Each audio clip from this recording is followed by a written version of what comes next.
सर्वप्रथम सर्वांना श्री स्वामी समर्थ. आपल्या आवडत्या व्यक्तीला, मग ती व्यक्ती कुठलीही असो, आपल्या आवडत्या व्यक्तीला जर का वशमध्ये करायचं असेल, म्हणजे आपल्या म्हणण्याप्रमाणे त्या व्यक्तीने ऐकावं असं जर का वाटत असेल, किंवा एखादी व्यक्ती तुमच्याजवळ आकर्षित होत नाही, अशा व्यक्तीला आकर्षित करून घेण्यासाठी, परंतु एक गोष्ट लक्षात ठेवा की ती व्यक्ती तुमच्या स्वतःच्या हक्काची असावी. इतरांचा नवरा, इतरांची बायको ह्यासाठी जर का हा उपाय करत असाल, तर हा उपाय तुम्हाला फळप्राप्ती करून देणार नाही, याचे उलट फळप्राप्ती तुम्हाला होईल. त्यामुळे फक्त हक्काच्या आणि स्वतःच्या व्यक्तीसाठी हा तुम्ही उपाय करू शकता. आता जर का तुमची एखादी खूप आवडती व्यक्ती आहे, परंतु ती तुमच्या जवळ म्हणजे आकर्षित होत नाही, अट्रॅक्शन पॉवर जर तुमची वाढवायची असेल, तर तुम्हाला हा उपाय करायचा आहे. आता हा उपाय तुम्ही कशासाठी करू शकता, तर तुम्ही तुमच्या प्रेमासाठी करू शकता, किंवा तुमच्या मित्रमैत्रिणीसाठी करू शकता, तुमच्या आवडत्या व्यक्तीसाठी करू शकता. तर तुम्हाला हा उपाय कधी करायचा आहे, तर हा उपाय तुम्ही कधीही करू शकता. परंतु एक गोष्ट लक्षात ठेवा की तुम्हाला हा जो उपाय आहे हा तुळशीचा पान घेऊन उपाय करायचा आहे. त्यामुळे रविवारी किंवा एकादशीच्या दिवशी तुम्ही तुळशीचं पान तोडू नका, नाहीतर तुम्हाला त्या उपाय करतील, त्या पानाचा तुम्ही उपाय करतील, परंतु तुम्हाला दोष लागतील. कारण रविवार आणि एकादशी ह्या दोन्ही दिवशी आपण तुळशीला पाणीही घालत नाही आणि तुळस तोडतही नाही.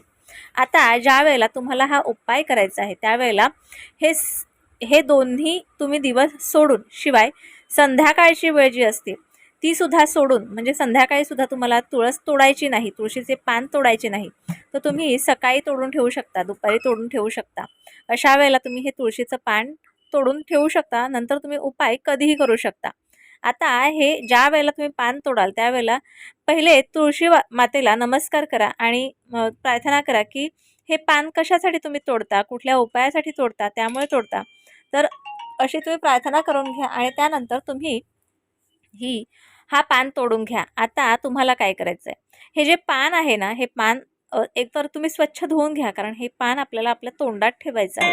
त्यामुळे स्वच्छ पान तोडून घ्या, धुवून घ्या, आणि धुतल्याच्या नंतर तुम्हाला ते पान तुमच्या जिभेवर ठेवायचं आहे. जिभेवर ठेवून तुम्हाला एक मंत्र म्हणायचा आहे, ज्या मंत्राने तुमच्या आवडती व्यक्ती तुमच्या वशमध्ये होणार आहे, तुमच्या प्रत्येक गोष्टीला हा मिळवणार आहे, तुमची अट्रॅक्शन पॉवर वाढणार आहे ह्या मंत्राने. कारण हे जलद वशीकरण मंत्र आहे. मंत्र कुठला आहे व्यवस्थितपणे लिहून घ्या. ओम क्लीम नमः, ओम क्लीम नमः, ओम क्लीम नमः, ओम क्लीम नमः, ओम क्लीम नमः. हा मंत्र तुम्हाला 11 वेळेला म्हणायचा आहे. पहिले जिभेवर पान ठेवायचं, 11 वेळेला ओम क्लीम नमः या मंत्राचा जप करायचा. त्यानंतर ती व्यक्ती जी तुम्हाला अतिशय प्रिय आहे, ज्या व्यक्तीला तुम्ही तुमच्या वशमध्ये करणार आहात, हे सात्विक वशीकरण आहे, त्या व्यक्तीचं तुम्ही नाव घ्यायचं. 11 वेळेला त्या व्यक्तीचं नाव घ्यायचं. उदाहरणार्थ ओम क्लीम नमः, ओम क्लीम नमः 11 वेळेला म्हणायचं. आणि उदाहरणार्थ सागर सागर सागर असं तुम्ही 11 वेळेला त्या व्यक्तीचं सुद्धा नाव घ्यायचं आहे. आता अशा पद्धतीने हा जो मंत्र आहे तुम्हाला म्हणायचा आहे, त्या व्यक्तीचं नाव म्हणायचं आहे. आणि बघा, तुम्हाला हा उपाय केल्याच्या नंतर अगदी हा उपाय सात्विक आहे, त्यामुळे ह्या उपायाचा तुम्हाला फायदा नक्कीच होणार आहे. तुमच्या आवडती व्यक्ती नक्कीच तुमच्या जवळ येईल, एखादा कॉल येईल, एखादा मेसेज येईल, किंवा ती व्यक्ती स्वतःहून चालून तुमच्याकडे येईल.